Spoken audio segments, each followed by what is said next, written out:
Sir good morning. Very good morning sir. ഇന്നിപ്പോൾ എല്ലാവരും Delhi election അതുമായി ബന്ധപ്പെട്ടുള്ള തിരക്കിലാണ്. പക്ഷേ നമ്മൾ ഇന്നിപ്പോൾ സംസാരിക്കാൻ ഉദ്ദേശിക്കുന്ന കാര്യം, സാറിന് അറിയാം, വാളയാറിലെ 2 പെൺകുട്ടികൾ, അവർക്ക് ഇതുവരെയും നീതി കിട്ടിയിട്ടില്ല. ഇപ്പോൾ CBIയുടെ കുറ്റപത്രം വന്നിരിക്കുകയാണ്. ആ പെൺകുട്ടികളെ അമ്മ ഇത്തരത്തിൽ അവർക്ക് ഉപയോഗിക്കാനായിട്ട്, ഈ പ്രതികൾക്ക് ഉപയോഗിക്കാനായിട്ടുള്ള സാഹചര്യം ഒരുക്കിയിരുന്നു. അമ്മ ഈ പ്രതിയുമായിട്ട് അവരുടെ മുൻപിൽ വെച്ച് ലൈംഗിക ബന്ധത്തിൽ ഏർപ്പെട്ടു എന്നുള്ള രീതിയിലാണ് ഈ റിപ്പോർട്ട് വന്നിരിക്കുന്നത്. കോടതി അത് പരിശോധിക്കേണ്ടിയിരിക്കുന്നു. അതിലുള്ള കോടതിയുടെ തീരുമാനം വരേണ്ടിയിരിക്കുന്നു. സാറ് CBIയുമായിട്ട് നേരിട്ട് പല കേസുകളിലും ഏറ്റുമുട്ടിയിട്ടുള്ള ഒരാളാണ്. അപ്പോൾ സാറിന് CBIയുടെ പല കേസുകളിലും അവരുടെ അനുമാനങ്ങൾ പൊളിച്ചു കൊടുത്തിട്ടുള്ള ആളുമാണ്. അപ്പോൾ സാറിന് കൃത്യമായിട്ട് അറിയാം എവിടെയൊക്കെ ഒരു വീഴ്ചകൾ വന്നിട്ടുണ്ട് എന്നുള്ളത് സാറിന് മനസ്സിലാക്കാൻ കഴിയും. ഇപ്പോൾ ഈ കേസിൽ തന്നെ ഇത്രയും നാൾ ഇല്ലാത്ത ഒരു ആരോപണമാണ് ഈ കുട്ടികളുടെ അമ്മയ്ക്കെതിരെ ഉന്നയിച്ചിരിക്കുന്നത്. ഇതിലും CBIക്ക് പാളിച്ച പറ്റിയെന്ന് നമുക്ക് പറയാൻ കഴിയുമോ? എൻ്റെ CBIയുമായിട്ടുള്ള ഏറ്റുമുട്ടൽ ചരിത്രത്തിൽ ഞാൻ കൃത്യമായി പറയാൻ പറ്റും, ഇതൊരു ഫാബ്രിക്കേറ്റഡ് ആയൊരു റിപ്പോർട്ടാണ്. അതായത് സ്വന്തം അമ്മ കുട്ടികളുടെ മുന്നിൽ വെച്ച് ഈ വരും പ്രതികളുമായി സെക്ഷൽ ബന്ധത്തിൽ ഏർപ്പെട്ടു എന്ന് പറയുന്ന അതീവ വൈകൃതങ്ങൾ നിറഞ്ഞ ഒരു സ്റ്റോറി. അതിലപ്പുറം സ്വന്തം അമ്മയുടെ മുന്നിൽ വെച്ച് കുട്ടികളുമായി രതിവൈകൃതങ്ങളിൽ ഏർപ്പെട്ടു എന്ന് പറയുന്ന അതിഭീകരമായ ഒരു സംഭവം.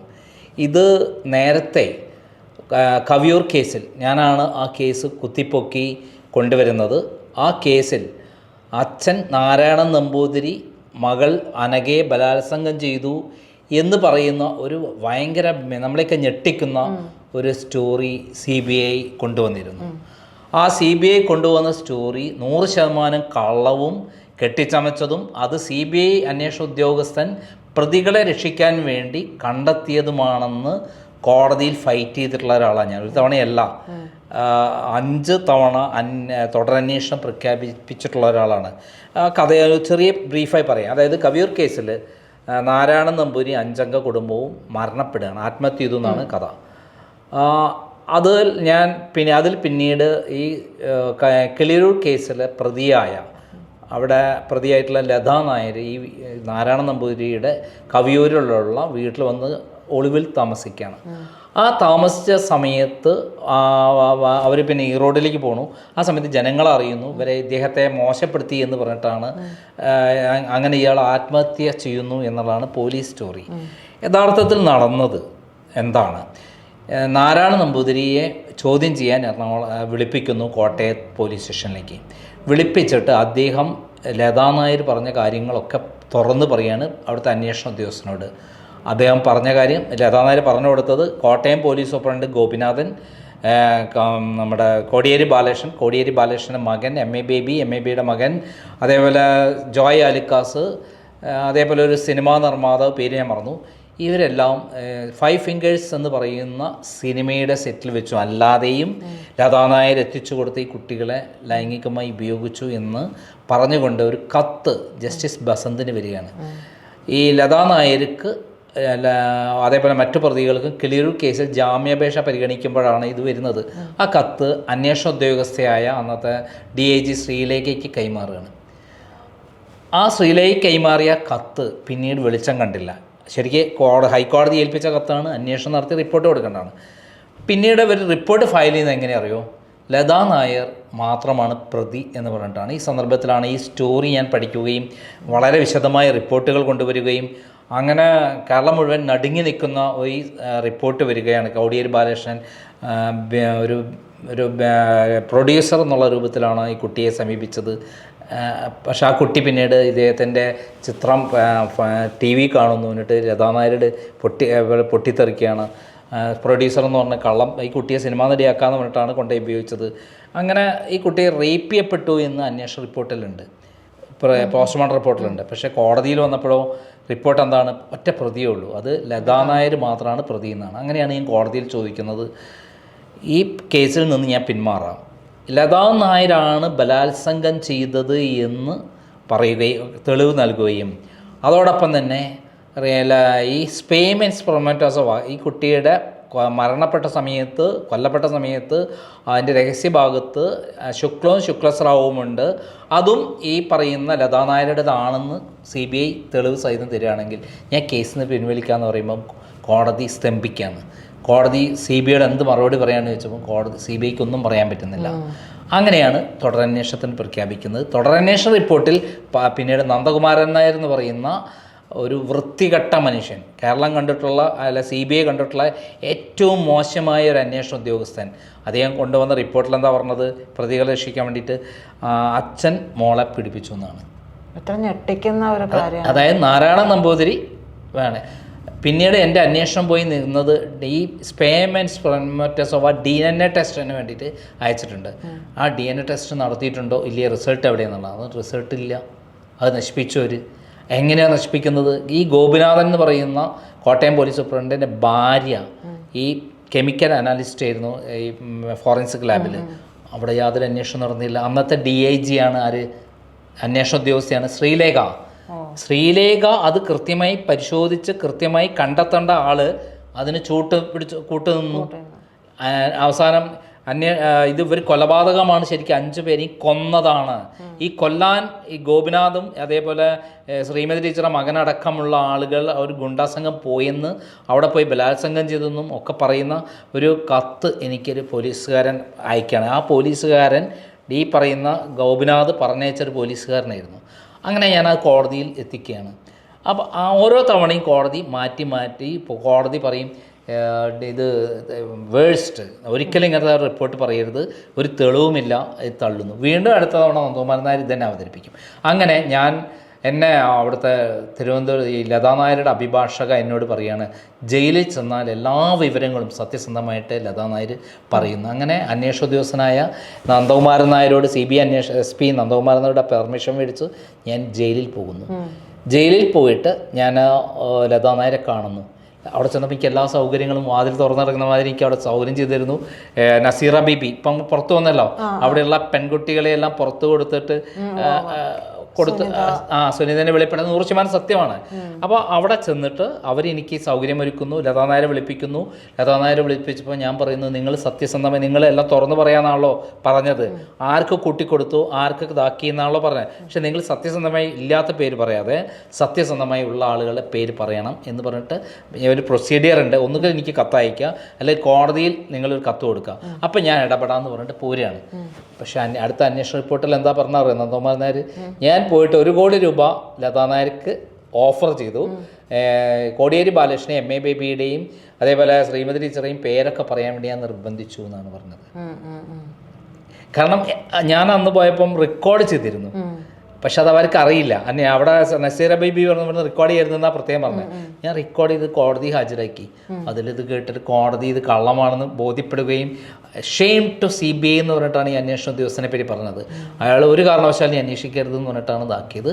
ഇതാണ് CBI എന്ന് പറയുന്നത്. ഇതൊരു ഉദാഹരണം. ഇനി വേറൊരു ഉദാഹരണമുണ്ട്. മലബാർ സിമെൻറ്റിലെ നമ്മുടെ ശശീന്ദ്രൻ കൊലപാതകത്തിൽ അദ്ദേഹവും അദ്ദേഹത്തിന് ഒരിക്കലും 2 കുട്ടികളെ പൊക്കിയിട്ട് തൂക്കി കൊല്ലാൻ പറ്റില്ല. 3 പേരും കൂടെ തൂങ്ങി മരിച്ച് കിടക്കുന്ന രംഗമാണ്. ചെറിയ കുട്ടികൾക്ക് ഒരിക്കലും കയറാൻ പറ്റില്ല. അപ്പം അത് മറ്റുള്ള ആളുകൾ കെട്ടിത്തൂക്കിയതാണെന്ന് വ്യക്തം. പക്ഷേ റിപ്പോർട്ട് എന്താ, ശശീന്ദ്രൻ കെട്ടിത്തൂക്കിയതാണ്. പിന്നെ ആത്മഹത്യയാക്കി ചിത്രീകരിച്ചത്. അതിനിട്ട് നമ്മുടെ ചാക്രാദർശം മാത്രമാണ് പ്രതി എന്ന് പറഞ്ഞിട്ട് കഥ കൊണ്ടുവന്നു. ആത്മഹത്യ അല്ലത് കൊലപാതകമാണ്. ചാക്രാധാകൃഷ്ണൻ്റെ വീട്ടിൽ റെയ്ഡ് നടന്നപ്പോൾ 2 കോടി രൂപ ഈ നന്ദകുമാരൻ നായർ അവിടെ നിന്ന് പിടിച്ചെടുത്തു. ആ പൈസ നേരത്തെ പറഞ്ഞ അതേ ഉദ്യോഗസ്ഥനാണ് ആ സമയത്ത് അന്വേഷണ ഉദ്യോഗസ്ഥനായി വന്നത്. 2 കോടി രൂപ പിടിച്ചിട്ട് 5 പൈസ ഏതോ ഒരു 10 ലക്ഷം പിടിച്ചെടുത്തു എന്നാണ് കണക്ക് വന്നത്. ബാക്കി 1 കോടി 90 ലക്ഷം മേലെ കണക്കിലില്ല. ഇനി ഏറ്റവും രസം, നന്ദകുമാരൻ നായർ ഈ ചാക്രാദർശൻ്റെ റിലേഷനാണ്. ഏറ്റവും രസം എന്താ വെച്ചാൽ അവസാനം റിപ്പോർട്ട് കൊടുത്തു, അതിൻ്റെ അകത്ത് CD ഹാജരാക്കി. CD പ്ലേ ചെയ്തപ്പോൾ അതിൻ്റെ അകത്ത് ബ്ലാങ്കാണ്. എവിഡൻസായി ഹാജരാക്കിയിട്ട് പറഞ്ഞിട്ടുള്ള സാധനങ്ങളൊന്നും അതിനകത്തില്ല. അപ്പോൾ കേസ് അട്ടിമറിക്കുന്നതിൽ ഇതിലപ്പുറത്തേക്കൊരു തെളിവും CBIക്കെതിരെ വേണ്ട. ഞാനതുകൊണ്ടാണ് ADM നവീൻ ബാബുവിൻ്റെ കൊലപാതകവുമായി വന്നപ്പോൾ CBI അന്വേഷണം വേണ്ട എന്ന് പറയുന്നതിന് കാരണം അതെ സാർ മാത്രമാണ് തോന്നുന്നു അത് വേണ്ട എന്ന് പറഞ്ഞു. അതിൻ്റെ ഞാൻ ഫൈറ്റ് ചെയ്ത കേസാണത്. അപ്പോൾ ഇതിൽ നിന്ന് മനസ്സിലാക്കേണ്ടത് എന്താ പിന്നെ CBI എന്ന് പറയുന്നത് കേരള പോലീസിൻ്റെ അടുത്ത് പോലും നിർത്താൻ പറ്റാത്ത ഒരു ഏജൻസിയാണെന്നും പണത്തിനും സ്വാധീനത്തിനും വേണ്ടി അവർ അട്ടിമറിക്കുമെന്നും പെണ്ണിനും, കാരണം എനിക്ക് വ്യക്തമായിട്ട് അറിയാം നന്ദകുമാരനാർക്ക് പെണ്ണും കൊടുത്തിട്ടാണ് അദ്ദേഹത്തിന് ഒതുക്കിയത്. അയാൾ വളരെ വൃത്തികെട്ടൊരു മനുഷ്യനായിരുന്നു എന്ന് വളരെ വ്യക്തമാണ്. അതേപോലെ ഒരു സംഭവമാണ് ഇപ്പോൾ സ്വന്തം അമ്മ മറ്റൊരാളുമായിട്ട് ഈ പ്രതിയുമായി ബന്ധപ്പെടുന്നു, കുട്ടികളെ മുന്നിൽ വെച്ച് കൊടുക്കുന്നു, 2 കുട്ടികളെയും കൊടുക്കുന്നു എന്ന് പറയുന്ന ഒരിക്കലും ചിന്തിക്കാൻ പറ്റാത്ത ഒരു അന്വേഷണ ഉദ്യോഗസ്ഥന് എഴുതി ഉണ്ടാക്കാൻ പറ്റാത്ത ഇതുവരെ വരാത്തൊരു കള്ളക്കഥ ഉണ്ടാക്കി CBI ആരാണോ പരാതിക്കാരി അമ്മയാണ്, അമ്മയെ തന്നെ ബ്ലോക്ക് ചെയ്തിരിക്കുകയാണ്. മറ്റേതിൽ നാരായണ നമ്പൂതിരി എന്നെ ആപ്പാടെ ഒരു പുരുഷൻ അവിടെ ഉള്ളത് നാരായണ നമ്പൂതിരിയാണല്ലോ. നാരായണ നമ്പൂതിരി മകളെ ബലാത്സംഗം ചെയ്തു എന്നൊരു കഥ ഉണ്ടാക്കിയ പോലെ വളരെ വൈകൃതം നിറഞ്ഞ ഒരു കഥയാണ് ഈ CBI ഉണ്ടാക്കിയിരിക്കുന്നത്. CBIയുടെ വിശ്വാസ്യത പൂർണ്ണമായി തകർക്കുന്ന, CBI എന്ന് പറയുന്നത് ഒരു അന്വേഷണ ഏജൻസി അല്ല എന്ന് തെളിയിക്കുന്ന ഒരു കാര്യമാണ്. അവർ വെറും ഒരു കെട്ടുകഥ ഉണ്ടാക്കുന്ന ഒരു കറക്ക് കമ്പനിയാണെന്ന് തെളിയിക്കുന്ന ഒരു സംഭവമാണ് ഇതിന്ന് മനസ്സിലാവുന്നത്. സർ ഞാൻ ഒരു കാര്യം ചോദിക്കട്ടെ, നമുക്ക് CBIക്ക് തെറ്റുകൾ പറ്റിയിട്ടുണ്ട്. ഇപ്പോൾ സാറിൻ്റെ കാര്യത്തിൽ തന്നെ അത് നമുക്ക് വ്യക്തവുമാണ്. ഇൻ കേസ് ഇത്തരത്തിലല്ലെങ്കിലും ഈ അമ്മയുടെ ഭാഗത്ത് നിന്ന് ഒരു തെറ്റ് പറ്റിയിട്ടുണ്ട് എന്ന് ഉണ്ടെങ്കിൽ അത് തെറ്റാണെന്ന് സമ്മതിച്ചുകൊണ്ട് തന്നെ ഈ കുട്ടികൾക്ക് നീതി വാങ്ങിക്കൊടുക്കാൻ എല്ലാവരും ഒരുമിച്ച് നിൽക്കേണ്ടതല്ലേ? അല്ല, ഇതിൽ CBI കാണിക്കുന്നത് എന്ന് പറഞ്ഞാൽ അമ്മയെ കൊടുക്കുക എന്നുള്ളതാണ്, അമ്മയെ വായടപ്പിക്കുകയാണ്. അമ്മയെ തന്നെ മിണ്ടാതിരിപ്പിച്ച് നിർത്തിയാൽ പിന്നെ കേസ് തെളിയില്ലല്ലോ. പ്രതി അമ്മയായി കഴിഞ്ഞാൽ എങ്ങനെ കേസ് തെളിയും? ഒരിക്കലും തെളിയില്ല. അവിടെ ആപ്പാടുള്ള സാക്ഷി എന്ന് പറയുന്ന അമ്മയാണ്. അമ്മയെ ക്ലോസ് ചെയ്തു, അമ്മയിലത് കണ്ടു എന്ന് പറയുന്നത് അമ്മയാണല്ലോ എല്ലാം പറയുന്നത്. ആ അമ്മയെ തന്നെ മുന്നിലിട്ട് പ്രതിയാക്കി കഴിഞ്ഞാൽ എങ്ങനെ നടക്കും? വളരെ ക്ലിയറാണ്, അതൊരു വലിയൊരു ഗൂഢാലോചനയാണ്. അതിൽ CBI അന്വേഷണ ഉദ്യോഗസ്ഥൻ മാത്രമല്ല CPM-ലെ പ്രമുഖരായ ആളുകളുണ്ടെന്ന് ഉറപ്പാണ്, എനിക്ക് നേരിട്ടറിയാം. അപ്പോൾ ഈ കേരള പോലീസ് അന്വേഷിച്ചാലും ഈ കാര്യത്തിൽ എന്തായാലും സത്യം പുറത്തു വരില്ല എന്നുള്ളത് നമുക്ക് ഉറപ്പാണ്. അങ്ങനെ പറയാൻ പറ്റില്ല. നമ്മൾ ഹേമ കമ്മീഷൻ റിപ്പോർട്ട് എങ്ങനെയാണ് പുറത്തു വന്നത്? പോലീസിന് വളരെ ശക്തമായ രൂപത്തിൽ പിണറായി വിജയനും അതേപോലെ സാംസ്കാരിക വകുപ്പ് മന്ത്രി അടക്കമുള്ള ആളുകൾ അല്ലെങ്കിൽ ഗണേശൻ ആളുകൾ ഇത് അട്ടിമറിക്കാൻ ശ്രമിച്ചു. പക്ഷെ ഹൈക്കോടതി നിരീക്ഷണത്തിൽ അന്വേഷണം വരികയും ഹൈക്കോടതിയിൽ റിപ്പോർട്ട് ഫയൽ ചെയ്യുകയും ചെയ്യേണ്ട അവസ്ഥ വരുമ്പോൾ ഈ അന്വേഷണ ഉദ്യോഗസ്ഥന്മാർക്ക് ആരോടാ കമ്മിറ്റ്മെൻറ്റ്? പോലീസിനോടല്ല, ഈ പിണറായി ഗവൺമെൻറ്റിനോടല്ല, ഹൈക്കോടതിയിനോടാണ്. കോടതി നിരീക്ഷണത്തിൽ കേസ് വരണം. ഹൈക്കോടതി നിരീക്ഷണത്തിൽ കൃത്യമായി കേസ് വന്നു കഴിഞ്ഞാൽ മാത്രമേ ഇത് ഇതുണ്ടാവുള്ളൂ. അതിപ്പോൾ കേരള പോലീസ് അന്വേഷിച്ചെന്ന് കേരള പോലീസിലെ മിടുക്കന്മാരായ ആളുകളുണ്ട്.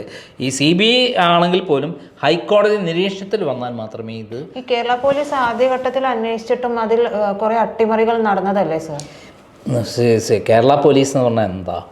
എന്നെ കള്ളക്കേസിൽ കുടുക്കി അറസ്റ്റ് ചെയ്ത പോലീസ് എന്ന് പറയുന്നത് 100% കെട്ടുകഥയാണെന്നും ഞാൻ ഇറങ്ങിയ പാടെ തന്നെ തെളിവുകൾ സഹിതം കോടതി ഹാജരാക്കി. എനിക്കെതിരെ യാതൊരു അതായത് വായ കൊണ്ടുള്ള സംസാരം അല്ലാതെ വായ കൊണ്ടുള്ള മൊഴി കൊടുത്തല്ലാതെ ഒരു ഡിജിറ്റൽ എവിഡൻസ് ഇല്ല.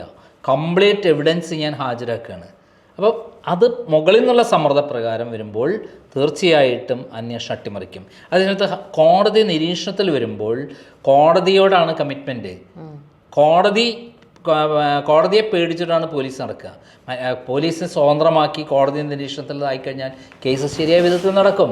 ഞാൻ ADM-ൻ്റെ മരണത്തിൽ പോലും ഇപ്പം ക്രൈംബ്രാഞ്ച് അന്വേഷിക്കുകയും അത് ഹൈക്കോടതി നിരീക്ഷണത്തിലാണെങ്കിൽ ആ കേസ് കൃത്യമായി നടക്കുമെന്ന് വിശ്വസിക്കുന്ന ആളാണ് ഞാൻ. ആ സമയത്ത് CBI അന്വേഷിച്ചാൽ അത് അട്ടിമറിക്കാനും സാധ്യത. അതേസമയത്ത് CBI ആണെങ്കിൽ പോലും ഹൈക്കോടതി നിരീക്ഷണത്തിൽ വരികയാണെങ്കിൽ കേസ് അട്ടിമറിക്കില്ല. അപ്പോൾ ഈ 2 അന്വേഷണ ഏജൻസികളാണെങ്കിലും ഹൈക്കോടതിയുടെ നിരീക്ഷണത്തിൽ വരണമെന്നുള്ളതാണ് സാർ പറഞ്ഞത്. നിർബന്ധമായിട്ടും ഹൈക്കോടതി നിരീക്ഷണത്തിൽ. ഞാൻ ലാവ്ലിംഗ് കേസ് എങ്ങനെയാണ് പിണറായി വിജയൻ പ്രതിയായത്? അന്നത്തെ അന്വേഷണ ഉദ്യോഗസ്ഥൻ അശോക് കുമാർ വളരെ ഒരു CBI ഡയറക്ടർ കുറിപ്പിലെ സേതുരാമയ്യരെ പോലെ വളരെ ശക്തനും അതുപോലെ സത്യസന്ധനുമായ ഒരു ഓഫീസറായിരുന്നു അശോക് കുമാർ DYSP. അദ്ദേഹത്തിന് സ്വാധീനം വരുന്നു എന്ന് പറയുന്നൊരു ഘട്ടം വന്നപ്പോൾ ഞാൻ ഹൈക്കോടതിയിൽ കോടതി നിരീക്ഷണത്തിൽ കേസ് വെച്ചു. കോടതിയിൽ എല്ലാ ഡോക്യുമെൻറ്റും കോൾ ഫോർ ചെയ്തു. എല്ലാ ഡോക്യുമെൻറ്റും പരിശോധിച്ച് കോടതി രേഖപ്പെടുത്തിയത് പിണറായി വിജയനെതിരെ തെളിവുണ്ടെന്നുണ്ട്. അങ്ങനെ പിണറായി വിജയനെ ഒഴിവാക്കാൻ പറ്റാത്ത വിധത്തിലായി പിണറായി വിജയൻ പ്രതിയായി. പിന്നീട് അദ്ദേഹത്തെ മാറ്റി പിണറായി വിജയൻ സ്വാധീനപ്രകാരം അദ്ദേഹം പണം വാങ്ങിയതിൻ്റെ രേഖകൾ കൂടി ഞാൻ കണ്ടെത്തുകയും അത് കൃത്യമായി വരികയും ചെയ്ത സമയത്ത് അദ്ദേഹത്തിന് അതിൽ പെടുത്തി കഴിഞ്ഞാൽ അദ്ദേഹത്തിൻ്റെ ജീവിതം കഴിഞ്ഞു. ആ സന്ദർഭത്തിൽ അദ്ദേഹത്തെ അന്വേഷണ ഉദ്യോഗസ്ഥനെ മാറ്റി കോൺഗ്രസ് ഗവൺമെൻറ്റിൻ്റെ സ്വാധീനിച്ച് പിണറായി വിജയൻ അട്ടിമറിച്ചു എന്നുള്ള. അന്ന് കോൺഗ്രസ്സിൽ ഡൽഹിയിൽ അവർക്ക് സ്വാധീനമുണ്ടായി. ഹർകൃഷ്ണൻ സുർജിത് സിംഗിൻ്റെ നേതൃത്വത്തിൽ അവിടെ സ്വാധീനമുണ്ടായിരുന്നു. അവരെയും കൂടെ 63 പേരുടെ MP-മാരുടെ സഹായത്തോടു കൂടിയിട്ടാണ് കോൺഗ്രസ് ഭരിച്ചിരുന്നത്, അന്നത്തെ ഗവൺമെൻറ് ഉണ്ടായിരുന്നത്. അതുകൊണ്ട് അട്ടിമറിച്ചു.